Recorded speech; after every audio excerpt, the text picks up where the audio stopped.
Namaste. Advaita, Dvaita and Vishishtadvaita.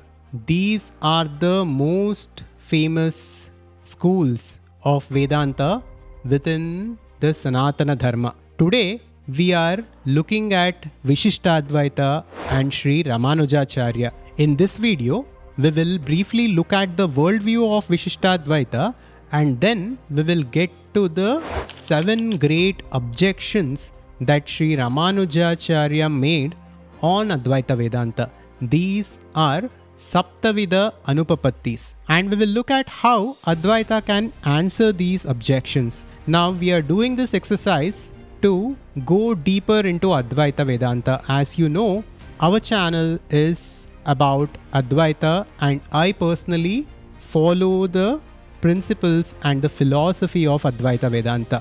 This is not to disrespect any philosophy or any teacher. I personally have tremendous respect for Sri Ramanuja Acharya and his contributions to Sanatana Dharma. Me and my family have a special relationship to the Tirupati temple in Andhra Pradesh, and a lot of credit for that temple being what it is goes to Sri Ramanuja Acharya. This is simply about Advaita Vedanta's perspective on these objections and Advaita's worldview.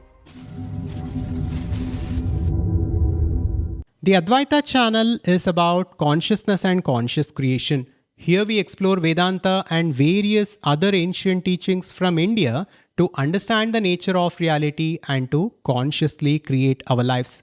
First, let us start with the introduction of Sri Ramanuja Acharya. Ramanuja Acharya was a renowned 11th century Indian philosopher and a theologian. He was the chief proponent of Vishishtadvaita, a sub-school of Vedanta. He is considered one of the most important acharyas in the Sri Vaishnava tradition of Hinduism, and he is one of the main proponents of Bhakti movement in southern India. Ramanuja Acharya developed the philosophy of Vishishtadvaita or qualified non-dualism. This philosophy substantially differs from Advaita Vedanta, popularized by Adi Shankara. Vishishtadvaita posits that both individual self and material world are real and eternal, being manifestations of Brahman identified as Vishnu. There are 3 core tenets of Vishishtadvaita.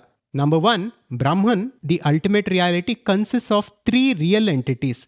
One is Ishvara, God. Second is Jiva, individual souls, and Jagat, universe. These 3 entities are inseparable but distinct.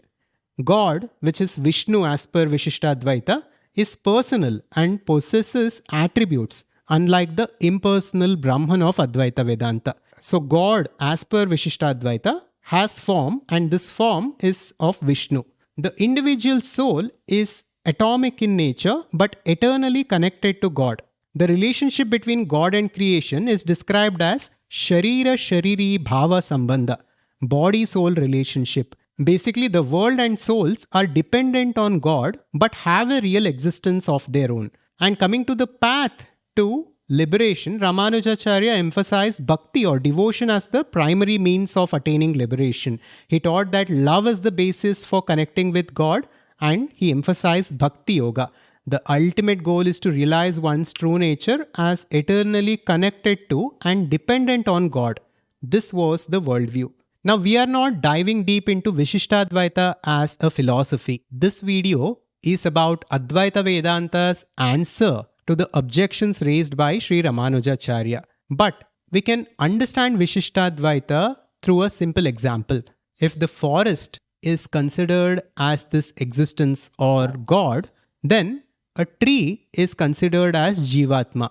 Although a tree is a part of the forest, tree cannot be called as the forest. In this way, Ramanuja Acharya argues the entire forest can be looked at as God, whereas a tree is Jivatma, and a tree can never be equated to the forest. This starkly differs from the explanation and the worldview of Advaita Vedanta, as we will understand soon. Now from here on, we will start with the objections raised by Ramanuja Acharya. We will look at them one by one And I need to make a note here that we are not going very deep into the objections within each objection, because this debate between Vishishtadvaita and Advaita has been going on for 700 years. So for each objection, Advaita has answered, and for Advaita's answer, there are again secondary objections. But in this video, we will look at this on the surface level. We will understand the 7 objections and we will look at how we can answer these objections from the point of view of Advaita Vedanta. The first objection is Ashraya Anupapatti, which is about the locus of Avidya. What is the locus or support of Maya? Where does Avidya reside? If there is any such a thing as Maya or Avidya, we are justified in asking for its seat or abode. It cannot exist in Brahman, for the non-duality of Brahman would break down. Moreover, Brahman is said to be pure self-luminous consciousness or knowledge, and Avidya means ignorance. Then how can ignorance exist in knowledge? Now this is a very obvious question that we come to when we study Advaita Vedanta. If there is such a thing as Maya, where does it exist? Where does Avidya exist? If it exists, then it is apart from Brahman. Then the non-duality of Brahman is lost. How is it Advaita? This is the question. To understand this, we need to go a little deep and we need to grasp the definition of Avidya or ignorance. And we need to also understand the subtle difference between Avidya and Maya. Basically, Avidya is ignorance that exists at a causal level within each and every one of us as per Advaita Vedanta and Shankaracharya. And because of Avidya, the way we perceive this reality and the reality that is projected is Maya. So Avidya is within us and Maya is the result of Avidya. Now, Ramanuja Acharya here is asking for the seat of Avidya. Where is this Avidya? To understand this, let us understand the definition of Avidya or ignorance. Now, Shankaracharya, as per my understanding, has not specifically answered this question. He has said that the very question comes from the place of ignorance. The very question of where Avidya lies comes from the place of Avidya, says Shankara. But let us go deeper here to understand the nature of Avidya. To do this, let us look at an example. I am right now ignorant of trigonometry. I have Avidya of trigonometry. Now, let us try to find the locus of Avidya. Locus of where my ignorance of trigonometry is. Is ignorance a positive entity? Do I actually have an object or an entity called ignorance of trigonometry? No. Within my mind or within my brain, is there a place where the ignorance of trigonometry exists? No. But does that mean I'm not ignorant of trigonometry? Again, no. Ignorance by its nature, Avidya by its nature, is not a positive entity to exist. It is neither something which doesn't exist. So Avidya is anirvachaniya. It is neither a positive entity, it neither exists, it is nor a negative entity. We cannot say it doesn't exist also. This is true for all kinds of ignorance, whether it is trigonometry or whether it is the nature of self. Avidya by its nature is anirvachaniya. It neither exists nor it doesn't exist. So we cannot point to a place where ignorance exists because ignorance is simply a concept. Avidya is simply a concept or a pointer which is pointing towards the absence of knowledge. It is not a positive entity by itself. So let us leave this question here. Ignorance is not a positive entity and hence it cannot constitute a separate second from Brahman. So the non-duality of Brahman is not lost as per the worldview of Advaita Vedanta. Now let's look at the second objection of Ramanuja Acharya. The second objection is Trirodha Anupapatti. The question is, how can Avidya conceal Brahman? If Avidya conceals Brahman, then Brahman is not self-conscious or self-luminous subject. If Brahman is of the nature of self-luminosity and pure knowledge, ignorance cannot cover or veil its essence. It is as absurd as to say that darkness can hide light. So this is the second objection. How can ignorance cover knowledge? How can darkness cover light itself? To this, let us understand the nature of Avidya or Maya first. Now, I have found a very interesting book, which is an old book which was published in 1997 called The Scientific Approach to Shankara Vedanta. And in this book, Maya is described in this way. Empirically speaking, Maya is the causal potentiality of the world of superimposition projected by Avidya, and it is but a special aspect of Brahman which evolves itself into the world, but Brahman in its true nature and real nature is above all causation. So, this book is describing Maya and Avidya in this way. Maya is simply the causal potential within Brahman. Brahman is the infinite potential. Brahman is infinite existence. Although there is infinite potential within Brahman, it is unaffected by it. Just like within our dream, whatever happens, all the duality, all the separation, and all the variety was all a simulation of our own mind, and the matter that exists within the dream is same in and through. This world is consciousness. This world is Brahman. And the duality and Maya is simply the causal potential of Brahman within that Brahman. But because of our avidya, because of our ignorance, we are not seeing the underlying reality of oneness within everyone and within everything, and instead we are perceiving duality. So our avidya is causing us to experience the creative potential of Brahman in a dualistic way, and it is separating us from our true essence. Simply by removing our ignorance, we can look at everything as Brahman and see oneness in all. So this is how we can understand Maya and Avidya. And like we discussed earlier, Avidya is simply ignorance. It is neither positive nor negative. Now to the question of how Avidya can conceal Brahman, the answer of Advaita Vedanta is pretty simple. Now from the perspective of a human being, when clouds obscure sun, we experience darkness. We do not experience the light of sun. This doesn't mean the sun has diminished somehow. Sun is always self-luminous, but because of the clouds, because of the nature of clouds, we do not experience sun during some times. Just like this, Brahman is self-luminous and Brahman is consciousness. It is because of our avidya that we are not experiencing that consciousness. And just like how the obstruction of sun through the clouds does not affect the sun, our avidya of Brahman doesn't affect Brahman. Brahman is pure existence and it is ever free. To this, Vishishtadvaitin goes deeper and asks another question.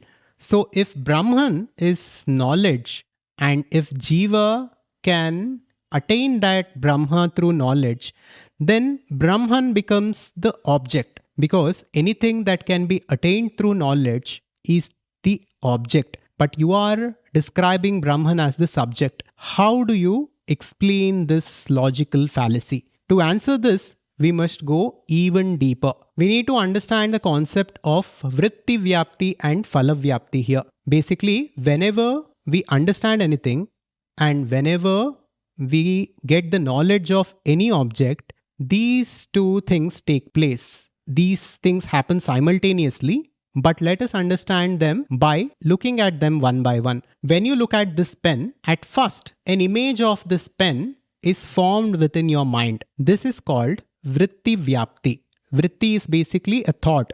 A thought of this pen is created within your mind. This is called vritti vyapti. Then the reflected consciousness which is within you, which is the awareness that you have because of the infinite consciousness, illumines this vritti and takes possession of it.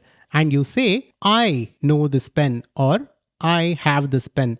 This I is the phala vyapti. First, an image is created, which is vritti vyapti. Then the phala is created, which is the phala vyapti. And these things happen simultaneously within a fraction of a second. So, this is how we need to understand knowledge generally.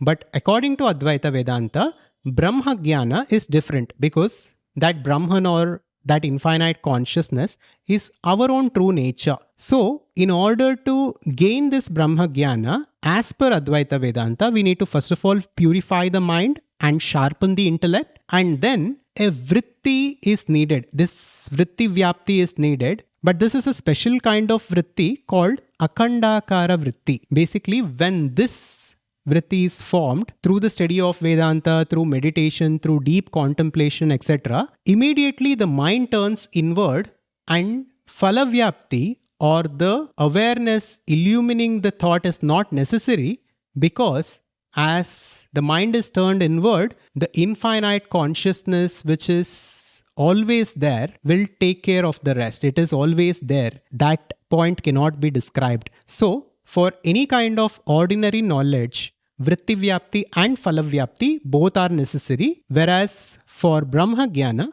phalavyapti is not needed. So Brahma Jnana is different from all other kinds of knowledge, and hence Brahman is not objectified here and Brahman still remains the subject. This is the answer given by Advaita. So the second objection we have covered. The third objection is Svarupa Anupapatti. What is the nature of this avidya? Is it positive, which means real, or negative, or both, or neither?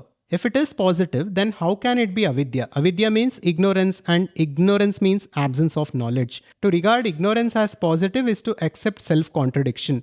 Moreover, if ignorance is positive, how can it ever be destroyed? No positive entity can be destroyed. And if it is negative, then how can it project this world illusion on Brahman? To say that avidya is both positive and negative is to embrace self-contradiction, and to say that it is neither positive nor negative is to give up all logic. So this is another strong objection by Vishishtadvaita on Advaita. Is avidya positive or negative? Give us a straight answer. To this, Advaita says, again, avidya or maya is mithya. It is an appearance. Is appearance something that is real, or is it something unreal? Is avidya or ignorance a positive entity, or is it a negative entity? Like we looked at in the earlier section, my ignorance of trigonometry is neither a positive entity by itself. It doesn't exist. Neither it is negative. We cannot say it doesn't exist also. So it is neither positive nor negative. But the question is how something which is negative can project the universe. But like Advaita says, it is neither negative. Mithya is sat asat vilakshana. It is neither real nor unreal. Let us understand the nature of ignorance deeper here. The ignorance that I have of trigonometry has no beginning to it. If someone asks, from when are you ignorant about trigonometry? I should say, I don't know, from an infinite amount of time. Because any ignorance, by definition and by its nature, neither positive nor negative, and it is beginningless. Ignorance is simply a concept. This is the answer of Advaita Vedanta. And when someone asks for the cause of this avidya, the question of cause itself is a product of Maya. Swami Vivekananda describes Maya as time, space and causality. Basically, our mind can never understand something which is beyond time, which exists simply without respecting time. And also our mind cannot understand something which is beyond space, which exists in and through, like Brahman. And also our mind cannot understand something which is beyond causality, which simply exists by itself without any cause, without any beginning. This is beyond mind, and our mind is a product of Maya. That is why we are stuck with this question, because we are trying to comprehend something which is beyond our mind, which is beyond the boundaries of the mind. So the answer is, the question of cause itself comes from the place of ignorance, from the boundaries of the mind, and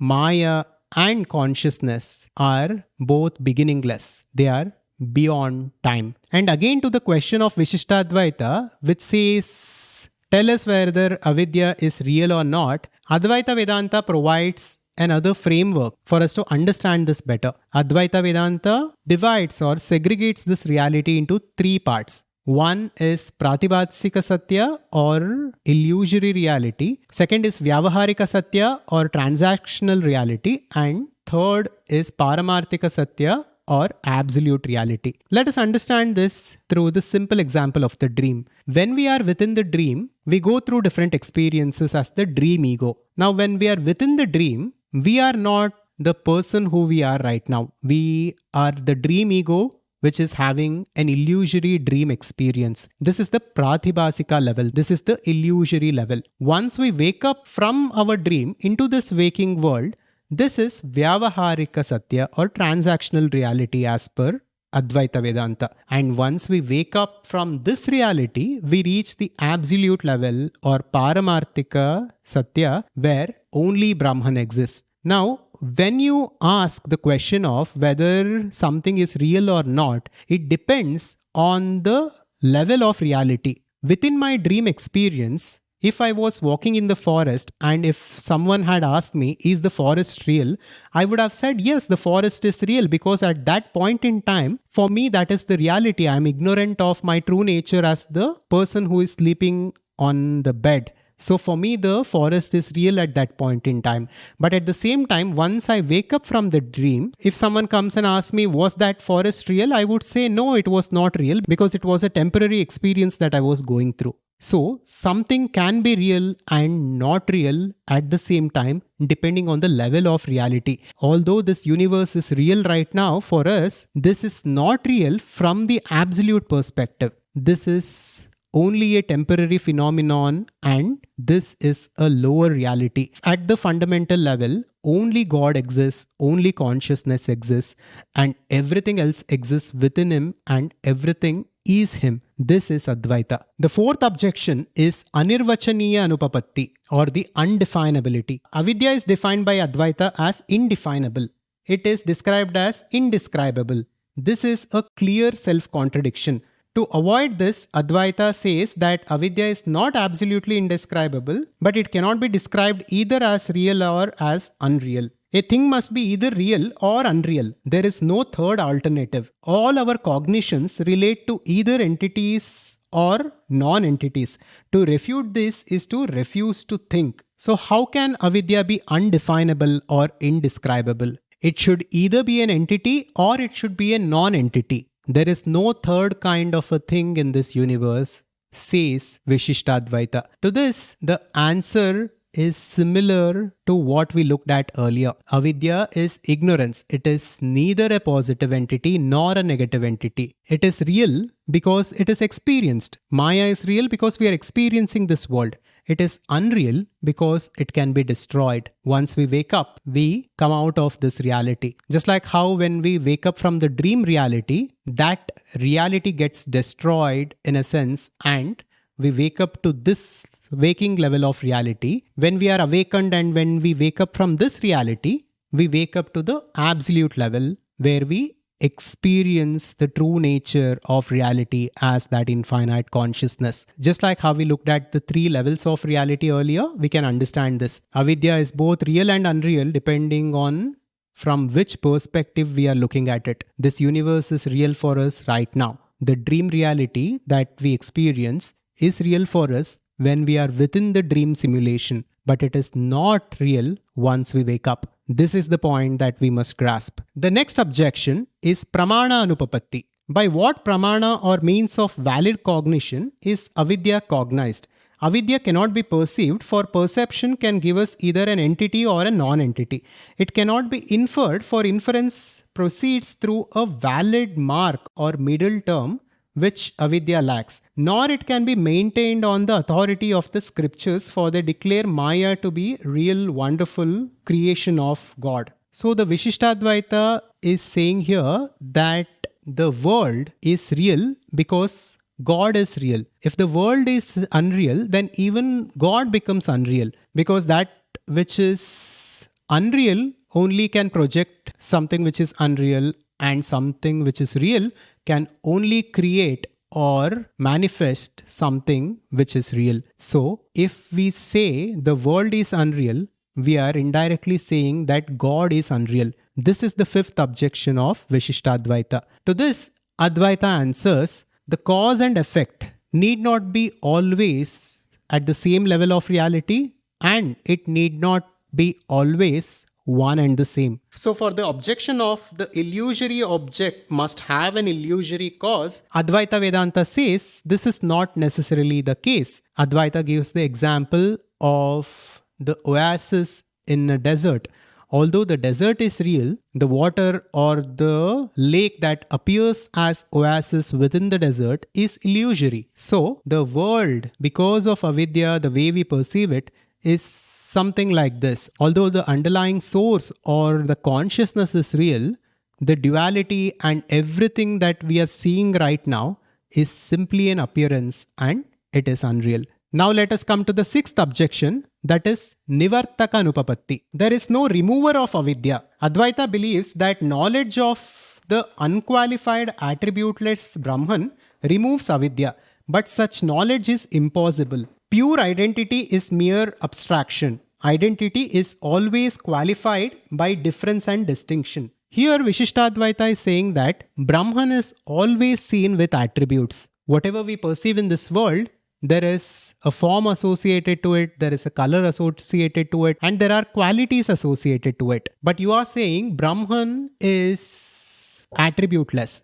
Brahman is pure consciousness or the pure witness. How can this pure consciousness be the remover of avidya if such a thing as avidya exists in the first place? This is the question. To this, Advaita Vedanta gives the example of the deep sleep. Advaita Vedanta says, when we are in deep sleep, we experience the absence of experience. We experience that attributeless Brahman, which has no forms, which has no qualities to it. So through this example, we can understand that there is something which is beyond qualities and beyond all forms. So Advaita says that Brahman is attributeless because it is experienced without attributes in the deep sleep. Whatever is experienced without qualities is in fact attributeless. And then Ramanuja Acharya says, Brahman is always explained in the scriptures with attributes. Brahman is explained as Satchit Ananda. So how can that Brahman be attributeless,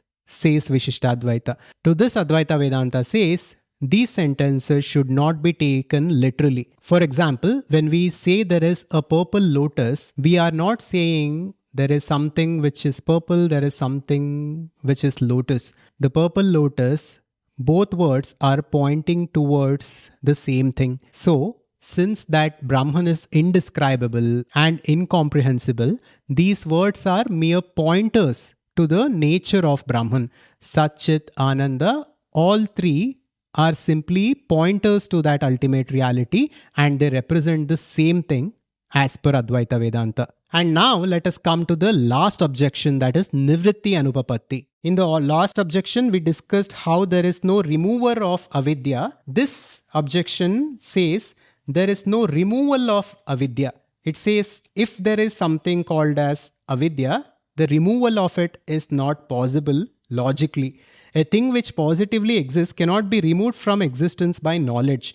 The bondage of the soul is due to karma, which is a concrete reality and cannot be removed by abstract knowledge. It can be removed by karma, jnana, bhakti and prasada. The ignorance of the soul is destroyed when karmas are destroyed and through the mercy of the Lord. So this is the objection. To this Advaita Vedanta says, knowledge simply reveals something. It reveals something that already exists. It doesn't technically destroy anything. If we look at the example of trigonometry again, let's say if I study trigonometry and if I gain the knowledge of trigonometry, technically the knowledge of trigonometry did not destroy anything, did not destroy the ignorance as such. We need to use this kind of language, but technically there is no destruction that is taking place. What Advaita says is that Brahma Jnana simply reveals to us the essence of who we truly are. It technically doesn't destroy anything, but it simply illumines us and it shows us or reveals to us our own true essence. And then Advaita says even this knowledge is mithya. This knowledge also, once its job is done, it simply vanishes. The scriptures, the study of Vedanta, all of it is only for us to realize our true nature. Once it does its job, it is destroyed along with the ignorance. So the point is, technically nothing is destroyed, and technically both avidya and jnana is mithya. It is an apparent knowledge which is an antidote for the apparent ignorance. So these were the 7 objections, and we only looked at these objections from the surface level. There is a lot of debate that goes into each of these objections which we have not covered. This video was just about giving you an overview of these objections and how Advaita Vedanta can answer them, and how we can make our understanding of Advaita Vedanta deeper with this. Personally, for me, all of these philosophies are models of reality. And for me, Advaita Vedanta makes most sense, and it is the most clear way to understand this reality. So let me know what you thought of this video. If you have any objections or any questions to ask, you can leave them below through comments, and I will make sure to address them. If you want to understand consciousness, check out this video next, where we discuss consciousness as the source code of creation. Thank you, and I will see you in the next one. Subscribe to Advaita to wake up. Shivoham.